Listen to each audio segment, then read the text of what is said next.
हर हर महादेव मित्रों, मेरे इस चैनल में आपका बहुत बहुत स्वागत है। मैं अपने इस चैनल पर आपसे पूजा पाठ धार्मिक सत्संग की बात करती हूँ। आज मैं प्रदोष व्रत की कथा पढ़ूंगी। जी हाँ, शनि प्रदोष व्रत जो कि परसों शनिवार को पड़ रहा है, शनि प्रदोष व्रत। और देखिए, शनि प्रदोष व्रत में जो जो सामग्री की ज़रूरत होती है मैं जल्दी से आपको बता देती हूँ। शनि प्रदोष व्रत में जो सामग्री लगती है, जैसे कि चंदन है, कपूर है, और फल है, फूल है, जनेऊ है, रोली है, चरणामृत है, और दही है, शक्कर का बूरा है, काले तिल हैं और काली उड़द की दाल। ये चीज़ें, कपूर, देशी घी, देखिए ये सब चीज़ें आम तौर से पूजा में लगती है, ये सभी भक्त जानते हैं। और बस खास तौर से शनि प्रदोष में जो चीज़ बढ़ी है वह है काला तिल और काली उड़द की दाल। ये दो चीज़ों का महत्व बन जाता है। तो चलिए हम जल्दी से कथा की शुरुआत करते हैं। हर हर महादेव। तो शनि प्रदोष व्रत, शनि प्रदोष के दिन शनिवार की पूजा करनी चाहिए। किसी एक चौकोर वेदी पर शनिदेव की लोहे की प्रतिमा स्थापित करें तथा काली वस्तुएं, तिल आदि से पूजन करें।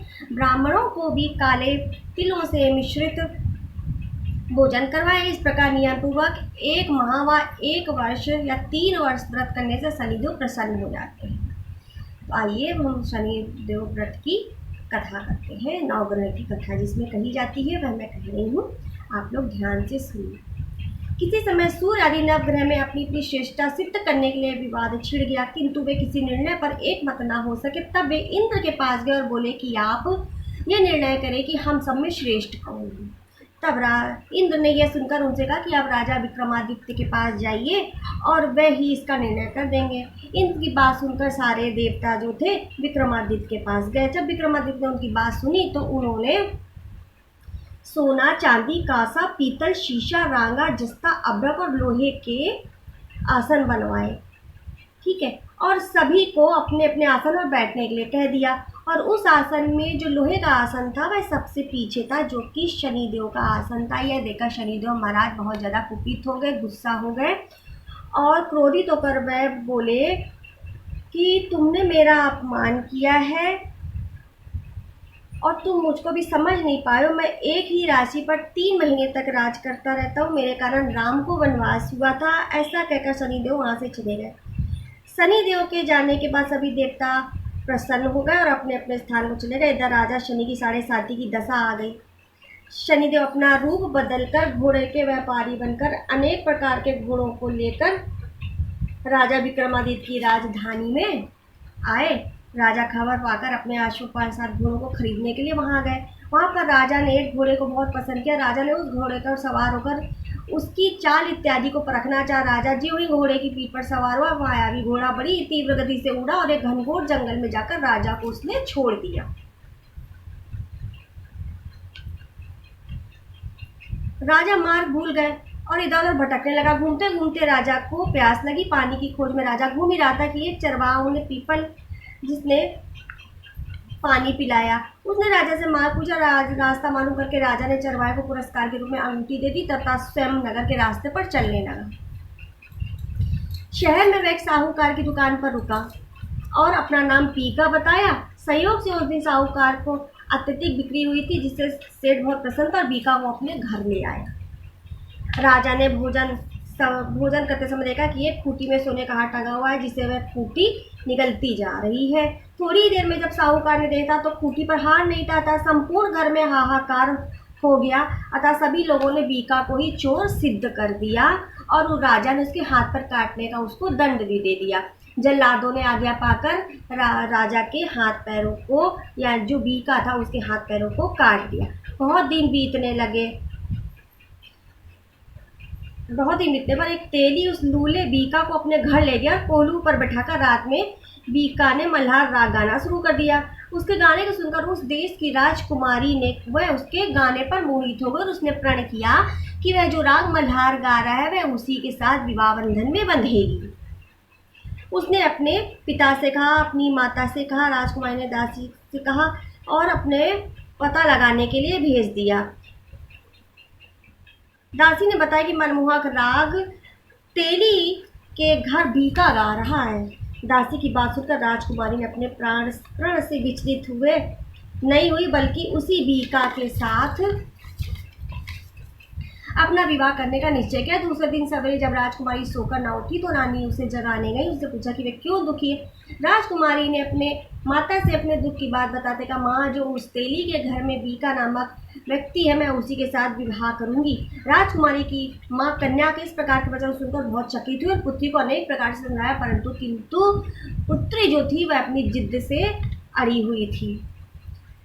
उसने कहा यदि बीका से उसका विवाह नहीं किया तो अपने प्राण छोड़ देगी। तब रानी ने उसे धर्मदार अपने महल में आकर दासी से राजा को बुलवाया। कन्या के हट की संपूर्ण बात राजा को बताई। रानी की बात सुनकर राजा पुत्री के पास गया और उसको उन्होंने बहुत समझाने की कोशिश की, परंतु पुत्री अपनी बात पर अड़ी रही। वह उस बीका से ही शादी करने के लिए ही जिद करती रही। तब राजा बोले कि तुम्हारी बुद्धि जो है, विवेक और काम सब उसको त्याग दो। मैं तुम्हारे विवाह का प्रस्ताव अभी अन्य राजकुमारों के पास भेजता हूँ। पिता के वचनों राजकुमारी ने कहा, पिताश्री, यदि आप मेरा विवाह बीका के साथ ना करेंगे तो अपने प्राण नहीं छोड़ूंगी।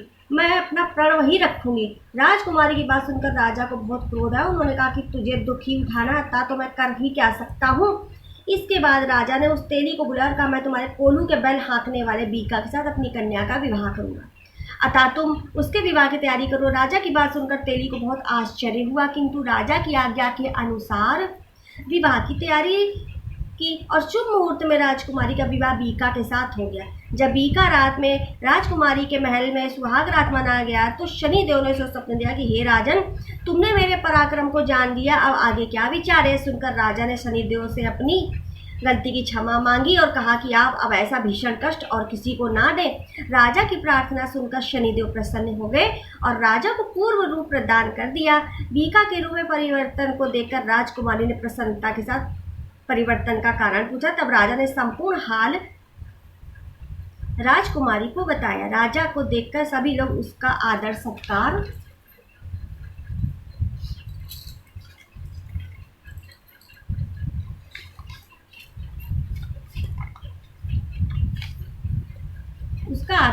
करने लगे। जब साहूकार को पता चला तो वह राजा के पास आया और क्षमा मांगी तथा कहा, आप मेरे ऊपर अनुग्रह करके मेरे यहाँ भोजन करने चले।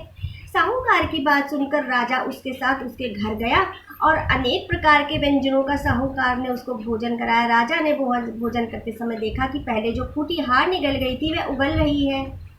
राजा ने यह सबको दिखाया और अपने ऊपर शनि के क्रोध का भी हाल बताया। भोजन के बाद साहूकार ने राजा से अनुमति लेकर उसके साथ अपनी पुत्री का विवाह कर दिया तथा दहेज में बहुत सा धन दिया। कुछ दिन बीतने पर राजा अपने दोनों रानियों सहित अपनी राजधानी को गया। वहां की प्रजा ने राजा का बहुत अधिक स्वागत किया। स्वागत समारोह के बाद राजा अपने भवन को गए। प्रजा ने बड़ी प्रसन्नता के साथ संपूर्ण नगर को सजाया तथा रात्रि में प्रकाश किया। राजा ने शनिदेव की महिमा का वर्णन करते हुए उनको देवताओं में सर्वश्रेष्ठ बतलाया। अतः इस दिन शनिदेव की प्रसन्नता के लिए चींटियों को आटा डालना चाहिए। जो लोग इस पवित्र कथा का श्रवण या पठन करते हैं, शनिदेव की कृपा से उसके समस्त दुख व कष्ट दूर हो जाते हैं। इसमें किसी भी प्रकार का संशय नहीं है। तो इस प्रकार से शनिदेव प्रदोष व्रत कथा समाप्त होती है। और आप लोगों से बस यही निवेदन है कि आप मेरे चैनल को लाइक, सब्सक्राइब व शेयर करिए और बहुत जल्दी आपके प्यार और सहयोग से मेरे 500 सब्सक्राइबर पूर्ण होने वाले हैं। तो बस ऐसे ही अपना सहयोग बनाए रखिए। राधे राधे, हर हर महादेव।